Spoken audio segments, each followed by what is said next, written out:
आज हम profit and loss का तीसरा पार्ट है।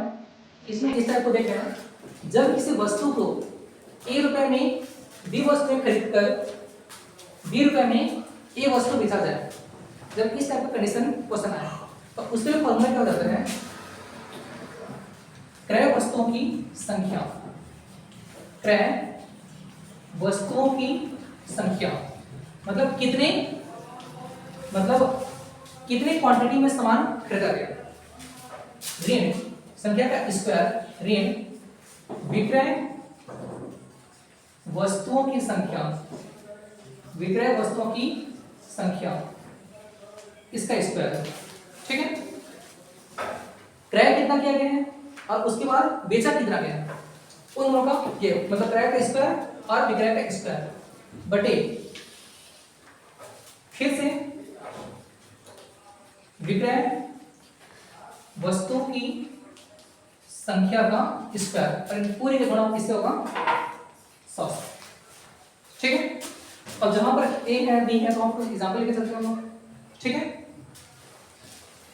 जैसे फर्स्ट में दे दिए हैं 10 रुपए में 15। ठीक है, इसी मान के चलो किसी वस्तु को ए रुपए में बी वस्तु खरीद कर तो एक रकम क्या मान के चलते हैं हम लोग 10। ठीक है, तो यहां पर ये मान के चलते हैं कि 10 रुपए में कितने वस्तु खरीद लिया, 15 वस्तु खरीद लिया। चॉकलेट हो सकता है, कुछ हो सकता है। ठीक है, 10 रुपए में 15 वस्तुएं खरीद कर 15 रुपए में 10 वस्तु बेचा दी। ठीक है, कैसे समझ लो कि किसी आदमी ने क्या किया, 10 रुपए में 15 चॉकलेट खरीद लिया। ठीक है, अब वो क्या कर रहा है, 15 चॉकलेट को 10 मतलब हाँ 15 रुपए में 10 चॉकलेट को बेच रहा है। अब इसमें क्या कर सकते हैं, क्रय वस्तुओं की संख्या, टोटल चॉकलेट या किसी वस्तु की संख्या कितनी है, टोटल संख्या खरीदा गया कितना है 15, खरीदे की वस्तु की संख्या कितनी है 15, तो यहां पर कितना आ जाएगा 15। क्रय वस्तुओं की संख्या का स्क्वायर तो क्या जाएगा 15 का स्क्वायर ऋण, तो 15 खरीद के 15 बेच रहे हैं, क्या कर रहे हो 15 खरीद लिया, बेच कितना है वो 15 रुपए में 10 वस्तु बेचा गया, मतलब 10 वो बेच दिया। 15 का स्क्वायर ऋण 10 का स्क्वायर बटे विक्रय वस्तुओं की संख्या का स्क्वायर, विक्रय वस्तुओं की संख्या कितनी है 10। मैं इस फॉर्मूला में लिख लिया सर, इस फॉर्मूला में डाल रहा हूं, विक्रय वस्तुओं की संख्या का फिर कितना जाएगा 10 और क्योंकि स्क्वायर है इसलिए 10 से क्या जाएगा स्क्वायर। अब फार्मूला में कितना है, कितना से गुणा कर रहे हैं 100 से, तो उसका गुणा किस हो जाएगा 100 से,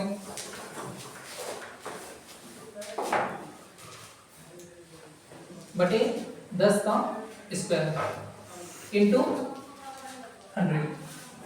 ठीक है, 15 का स्क्वायर कितना होता है 225, ये क्या है 225 ऋण 10 का स्क्वायर कितना होता है 100।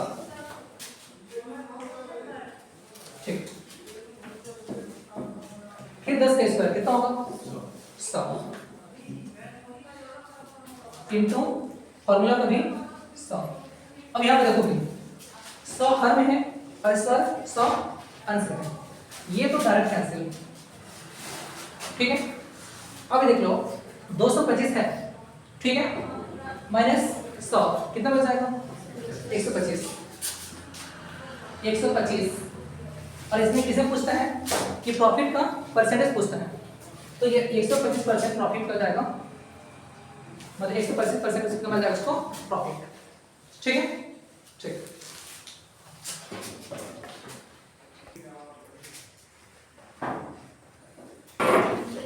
ठीक है, नेक्स्ट क्वेश्चन लेकिन सेम है, ये प्रैक्टिस के लिए है।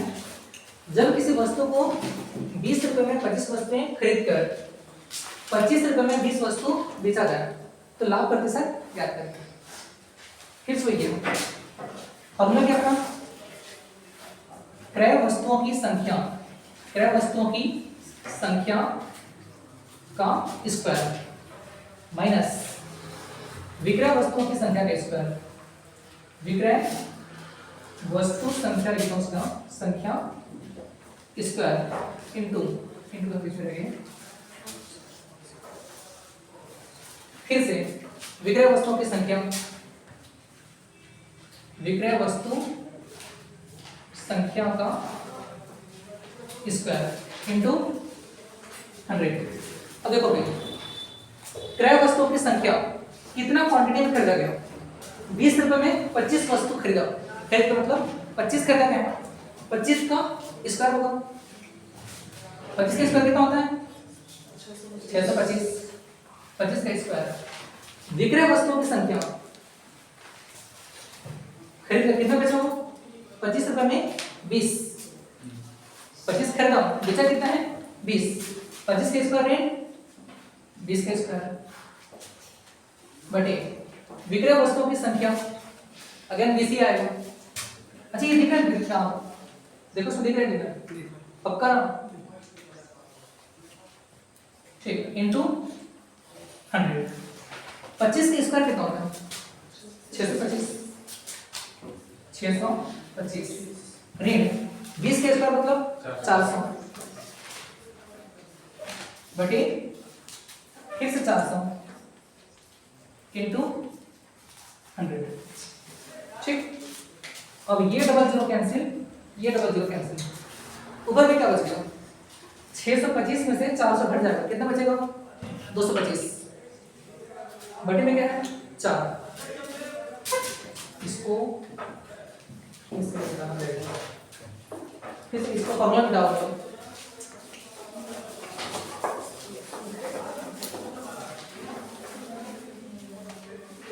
देखो 625 में से 400 कितना बचेगा?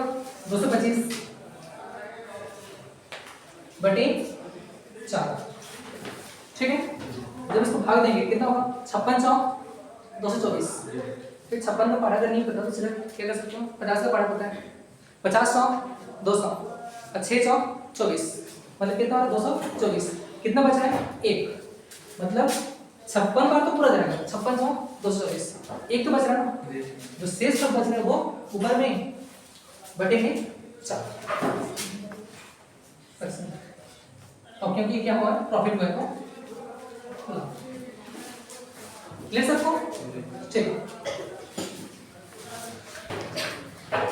अगला क्वेश्चन है कि एक मणि ने 20,000 की दर से 2 घोड़े क्रय किए।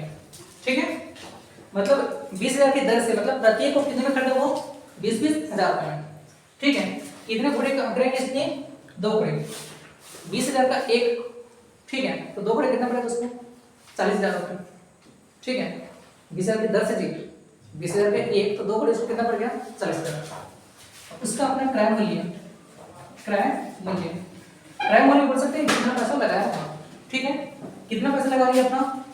40,000 रुपए। ठीक है, यहां तक क्लियर सबको? इसके बाद पहले घोड़े पर 15% का लाभ होता है उसको। पहले घोड़े पर यहाँ पर 2 घोड़ा है, एक एक को कितना पड़ा उसको? 20-20 हजार। एक घोड़ा उसको, एक घोड़ा बेचने पर उसको कितना प्रॉफिट है? उसको 15% का प्रॉफिट हो।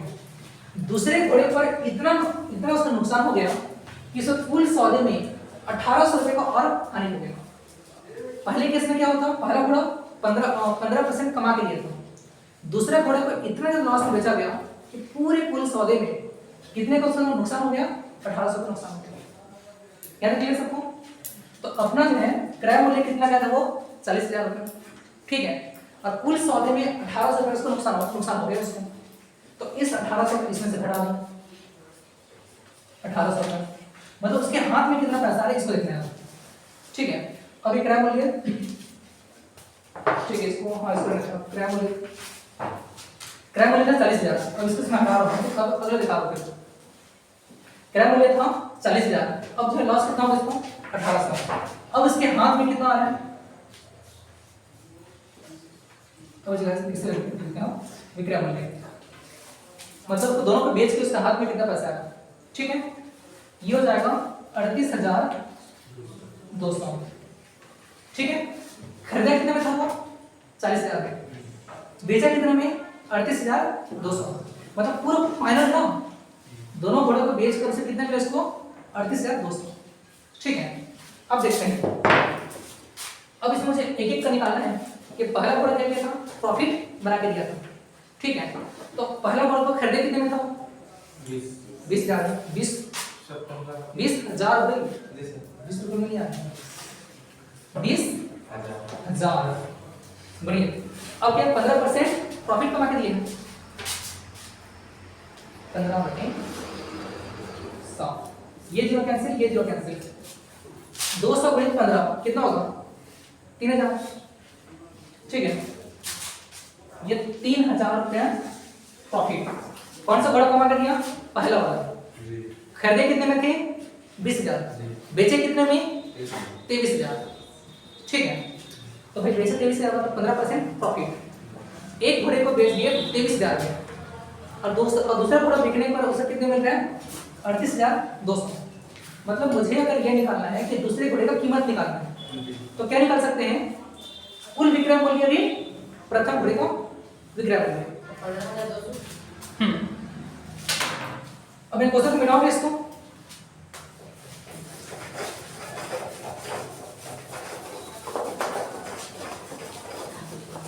समझाऊंगा।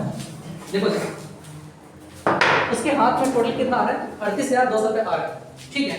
और मुझे किसका निकालना है, दूसरे घोड़े का क्रय मूल्य निकालना है। तो दूसरे घोड़े का सर विक्रय मूल्य निकालेंगे ना, विक्रय मूल्य, क्रय मूल्य दोनों समान है, क्रय मूल्य कितना था, दोनों का 20,000, ठीक है। अब मुझे दूसरे घोड़े का विक्रय मूल्य निकालना है। तो दोनों घोड़े का विक्रय मूल्य, तो क्या करना पड़ेगा, पहले दोनों घोड़े का विक्रय मूल्य मिलाकर कितना था, 38,200, 38,200, दोनों घोड़े का विक्रय मूल्य ऋण प्रथम घोड़े का विक्रय मूल्य, तब तो निकलेगा दूसरे का ऋण प्रथम घोड़ा कितना कमा के दिया, 23,000, ठीक है। इन दोनों का जो डिफरेंस होगा वो किसका होगा, दूसरे घोड़े का, और इन दोनों का डिफरेंस कितना हो जाएगा, 15,200 हो गया, ठीक है। 38,200 में से 23 से घटाओगे कितना मिलेगा, 15,200। मतलब खरीदा, पहला घोड़े को कितने में खरीदा था, 20,000, दूसरे घोड़े को भी 20,000, पहले घोड़े को कितने बेचा वो, 23,000, अब दूसरे घोड़े को कितने में देना पड़ेगा इसको, 15,200। इस वजह से क्या होता है, 1800 रुपये का लॉस, ठीक है।